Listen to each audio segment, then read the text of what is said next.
ओडिशार अग्रणी घरोई media house संस्कार news Odia private media limited आज तार 7तम वार्षिक उत्सव होटेल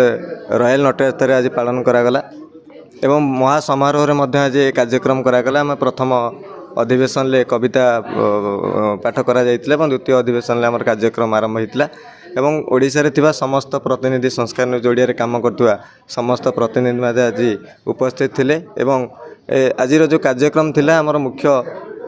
टॉपिक थिला जे सांबादिकंकर समाजर भूमिका एवं गठन एवं वर्तमान गणमाध्यम को स्थिति रे जे टीआरपी पछरे पड़ी जो अश्लीलता खबर परिवेषण करा जाउची ताको आमे दृढ़ भाव निंदा करछु। प्रकृत रे समाज रे अवहेलित होई बा निष्पेषित थिबा जो गरीब लोक श्रेणी रो लोक मान अछंती सेमानकर समस्या किभଳି भाव रे प्रशासन पाखरे सठिक ढंग रे ताको उपस्थापना करा जाय परिबो से दिगरे आज अनेक आलोचना करा गला एवं सने सांबादिक भाव रे किभଳି भाव रे कलम मुन निरपेक्षता भाव रे काम करिवो से दिगर मध्ये अधिक आज आलोचना करा गला एवं आशा करछि ओडिसा रे काम करथुवा जते युवा सांबादिक मान अछंती बा जते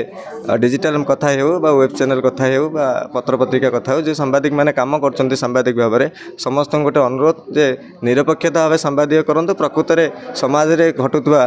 घटना को किभଳି भाव रे दृष्टिगोचर हेइ परिबो लोकलोचन को आसी परिबो ताकू किभଳି भाव रे दृष्टि देई खबर प्रसारण करा जिवो से दिगरे समस्त दृष्टि देबा आवश्यक बोली म अनुभव करछि।